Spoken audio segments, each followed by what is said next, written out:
Current బాయే, Rythu Bandhu బాయే, ఎరువులు బాయే, రుణమాఫీ చేయకపాయే. ఈ లాస్ట్కి ఇప్పుడు రైతు బీమా కూడా పోయింది. రైతు బీమా కూడా పోయింది. ఆనాడు కేసీఆర్ గారు తెచ్చిన రైతు బీమా రైతు కుటుంబాలకు ఒక ధీమాగా ఉండే. మీ ఊళ్ళల్లో అడగండి, ఇప్పుడు మీ వ్యవసాయ శాఖ అధికారులను అడగండి. 6 నెలలకెళ్ళి రైతు బీమా ఆగిపోయింది. ఎల్ఐసికి డబ్బులు కట్టలే. ఈ రాష్ట్రంలో 7,600 మంది రైతులు చనిపోయి ఇలా రైతు బీమా కోసం ఎదురు చూస్తా ఉన్నారు.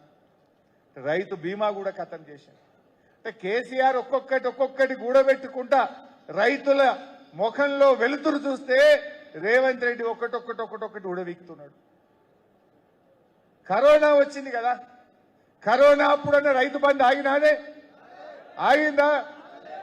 ఓ రోజు మీ జిల్లా ముద్దుబిడ్డ నిరంజన్ రెడ్డి గారు, ఆయన వ్యవసాయ శాఖ మంత్రి, నేను ఆర్థిక మంత్రిగా ఉన్నా. కేసీఆర్ గారు మీటింగ్ పిలిచిండు మా అందరినీ. మేము పోయినాం. అప్పుడు ఏప్రిల్ మేలో కరోనా ఉండే. కరోనా అయిపోగానే జూన్లో పిలిచిండు. మరి ఇక మృగశిర కార్తె వస్తుంది, చెనుకులు పడతాయి, రైతు బంధు పైసలు జమ చేసిండ్రా అని అడిగిండు మమ్మల్ని. మేము ముఖాలు చూసుకుంటున్నాం. ఎందుకంటే కరోనా 45 రోజులు లాక్డౌన్ అయినాయి. ₹1 ఆమ్దాన్ లేదు, ఖజానా ఖాళీ. మరి ఎట్లా అని మేము పరిశాన్ అవుతున్నాం. ఏందయ్యా అట్లా ఆలోచిస్తుండ్రు అని మా అధికారులకు చెప్పిండు కేసీఆర్. మీరు అవన్నీ ఏం లేవు, మంత్రుల జీతాలు బంద్, ఎమ్మెల్యేల జీతాలు బంద్, కాంట్రాక్టర్ల బిల్లులు బంద్, ఉద్యోగస్తులకు సగం జీతం ఇయ్యండి, రైతులకు మాత్రం రైతు బంధు పడి తీరాల్సిందే అన్నాడు కేసీఆర్. రైతుల పట్ల అది కేసీఆర్కున్న ప్రేమ. కరోనా వచ్చినా, పెద్ద నోట్ల రద్దు వచ్చినా, ఆర్థిక ఇబ్బందులు వచ్చినా 11 విడతల్లో 73,000 కోట్ల రూపాయలు రైతు బంద్ వేసిన నాయకుడు కేసీఆర్. రేవంత్ రెడ్డి, నువ్వు వచ్చిన 5 విడతల్లో 3 ఎగబెట్టినావు. నువ్వు వచ్చినాక వచ్చినే 5 విడతలు, 5 3 కోసి పారేసినావు. 30,000 కోట్లు రైతు బంధు ఎగ్గొట్టినావు.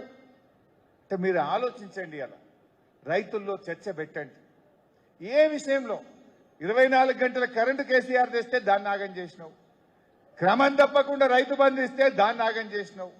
రైతు బీమా ఇస్తే రైతు బీమా లేకుండా చేసేసినావు. ఇవాళ రైతులకు ఎరువులకు ఇబ్బంది లేకుండా ఉంటే అది లేకుండా చేసేసినావు. రుణమాఫీ 2 విడతల్లో కేసీఆర్ గారు చేస్తే నువ్వు దేవుడి మీద ఒట్టు పెట్టి అట్లా కూడా మోసం చేస్తేవి. తరుగు తీస్తే తోలు తీస్తా అంటేవి ఇంట్లో వంటివి. ఏ ఊర్లో చూసినా 5 కిలోలకు తరుగు తీసినా సపోర్ట్ చేయబోతేవి ఇంట్లో వంటివి. ఏం చేసినావు ఇవాళ రైతుల కోసం? వరంగల్లో రైతు డిక్లరేషన్ అన్నారు. కౌలు రైతులకు కూడా రైతు బంధు ఇస్తామన్నారు. అన్నారా లేదా? వచ్చిందా? అంతా ఉత్తదే డ్రామా. ఇంకా ఈ సిపాయి అప్పట్లో ఒక మాట అంటుండే, కేసీఆర్ 2 సార్లే రైతు బంధు ఇస్తుండు, ఏడాదికి 3 పంటలు పండుతున్నాయి, 3 సార్లు రైతు బంధు ఇవ్వాలన్నాడు. కానీ ఈవిడ మాత్రం 3 సార్లు ఎగ్గొట్టిండు. 3 సార్లు ఇవ్వాలన్నాడు, 3 సార్లు ఎగ్గొట్టిండు ఈ పుణ్యాత్ముడు. ఇది ఆయన చరిత్ర. అందువల్ల మనం రైతు సోదరులం, ఇవాళ కార్యకర్తలు రైతుల్లో బాగా తీసుకుపోవాలి. ఇంకో ప్రచారం చేస్తున్నారు, మీరు గమనించి ఉంటారు. మేము 80 లక్షల మెట్రిక్ టన్నుల వడ్లు కొన్నాము అంటారు. నువ్వేనా కొత్త కొన్నావా? ఇప్పుడే కొట్టివా? 2021-22 సంవత్సరంలో బీఆర్ఎస్ ప్రభుత్వంలో 92 లక్షల మెట్రిక్ టన్నుల వడ్లు కొన్నాం. నువ్వు కొన్నది 80. నీకంటే 12 లక్షల మెట్రిక్ టన్నుల వడ్లు 2021-22లో కొన్నాం. బరాబర్ 2 రోజుల్లో రైతులకు డబ్బులు వేసినాం. అంటే నువ్వు వడ్లు కొనడంలో కూడా మాకంటే ఫ్లాపే. నువ్వు ఇంకా ఆ 80 లక్షలు కొన్నామని ఫుల్ పేజ్ యాడ్లు పేపర్లలో. మేము ఎప్పుడు కొనలే, మొదటిసారి కొన్నాం, గింత వడ్లు ఎన్నడు కొనలేదు అన్నట్టు దానికి ఒక పంచరంగుల ప్రచారం, పేపర్లలో ఫుల్ పేజ్ యాడ్లు. 5 ఏళ్ల కిందనే బీఆర్ఎస్ 92 లక్షలు కొన్నది. ఇట్లా చెప్పుకుంటూ పోతే అనేక విషయాలు ఉన్నాయి.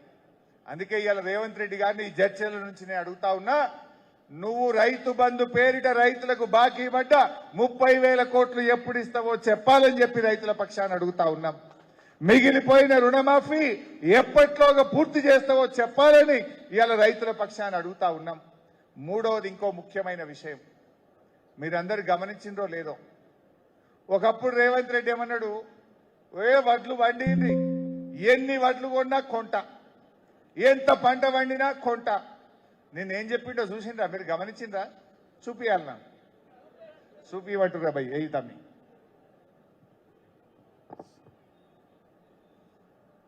ఈనాడు ఇందిరమ్మ పాలనలో మీరు వరి పండించండి, మీరు పండించిన చివరి గింజ వరకు ఈ ప్రభుత్వం కొనుగోలు చేస్తుంది, మీకు గిట్టుబాటు ధరనే కాదు వ్యవసాయాన్ని లాభసాటిగా చేస్తామని చెప్పి ఈనాడు మన ప్రభుత్వం నిర్ణయం తీసుకున్నది.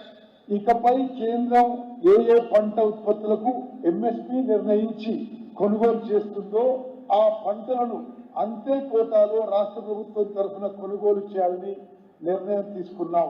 పంటల కొనుగోలు కూడా ఇందాక ఉత్తమ్ గారు చెప్పినట్లుగా కేంద్ర ప్రభుత్వం యొక్క విధి విధానాలకు అనుగుణంగానే తెలంగాణ రాష్ట్రంలో కూడా భవిష్యత్తు పంటల కొనుగోలు ఉంటాయి. మీకు అర్థమైందా? ఇక ముందు కేంద్ర ప్రభుత్వం ఏ పంటలు కొనుమంటే అంతే మోతాదులో కొంటాము స్పష్టంగా చెప్పింది. కేంద్ర ప్రభుత్వం మక్కలు కొనది అంటే ఈ వానకాలంకెళ్ళి రేవంత్ రెడ్డిగా మక్కలు కొనడు. కేంద్ర ప్రభుత్వం జొన్నలు కొనది, సోయాబీన్ కొనది అంటే ఈ వానకాలంకెళ్ళి రేవంత్ రెడ్డి కాంగ్రెస్ ప్రభుత్వం మక్కలు కొనది, జొన్నలు కొనది, సోయాబీన్ కొనది, కందులు కొనది, శనగలు కొనది, పెసర్లు కొనది.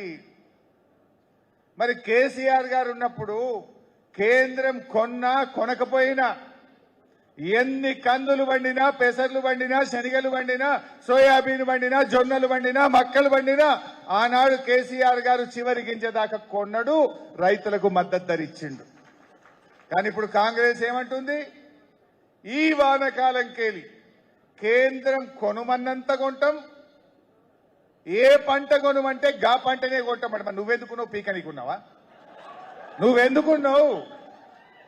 మరి కేంద్రమే కొన్నాక నువ్వెందుకు పీకనీకా? మరి ఇది రైతులంటే మాట, నా మాట కాదు. మరి ఆనాడు కేసీఆర్ కొనలేదా? కేంద్రం వడ్లు కొన్నది, ఆ వడ్లు కూడా ఇప్పుడు ఏందన్నట్టు దీన్ని బట్టి మొన్న యాసంగిలో 80 లక్షల మెట్రిక్ టన్నుల వడ్లు కొన్నామన్నారు. కేంద్రం ఎంత ఇచ్చింది మనకు? టార్గెట్ 50 ఇచ్చింది. అంటే ఇప్పుడు వచ్చే వానకాలంకెళ్ళి వడ్లు కూడా మొత్తం కొనరిగా. కేంద్రం 50 ఇచ్చింది అనుకో, 50 లక్షలు కొంటారు, తర్వాత చేతులు లావడతారు. అంటే మనం ఏడమ్ముకోవాలి? అంటే వడ్లు కొన శాతగాని ప్రభుత్వం, పంట కొనింది శాతగాని ఈ కాంగ్రెస్ ప్రభుత్వాన్ని ఇంకే రైతులను నమ్ముతారే? ఇంకా ఏ రైతు అన్నా ఈ కాంగ్రెస్ పార్టీకి ఓటేస్తాడా అని అడుగుతా ఉన్నా నేను. రైతు బంధు ఎగ్గొట్టి, రుణమాఫీ ఎగ్గొట్టి, యూరియా ఇయ్యక, కరెంట్ ఇయ్యక, తరుగులు పెట్టి లాస్ట్కు పంట కూడా కొనకపోతే ఇంకెవడన్నా ఈ కాంగ్రెస్ పార్టీకి ఓటేస్తాడా? దయచేసి మీరు ఆలోచించండి. ఇది కూడా మీరు చర్చ పెట్టాలి. మీ ఊర్లో కషీర్ కార్డ్నో అరుగుల మీద కూర్చున్నప్పుడో, దావత్ పోయినప్పుడో, ఫంక్షన్లకు పోయినప్పుడో 10 మంది రైతులు కూర్చున్న కాడ ఏ రకంగా ఇవాళ కేసీఆర్ గారు రైతులకు మేలు చేసిండు, ఏ రకంగా ఈ కాంగ్రెస్ పార్టీ రైతులకు ద్రోహం చేస్తుందో వివరించాల్సిన బాధ్యత కూడా కార్యకర్తలుగా మన మీదనే ఉంటది. మరి వ్యవసాయం గురించి ఇట్లా, వ్యవసాయానికి చాలా ముఖ్యమైనది ఏంటిది? నీరు.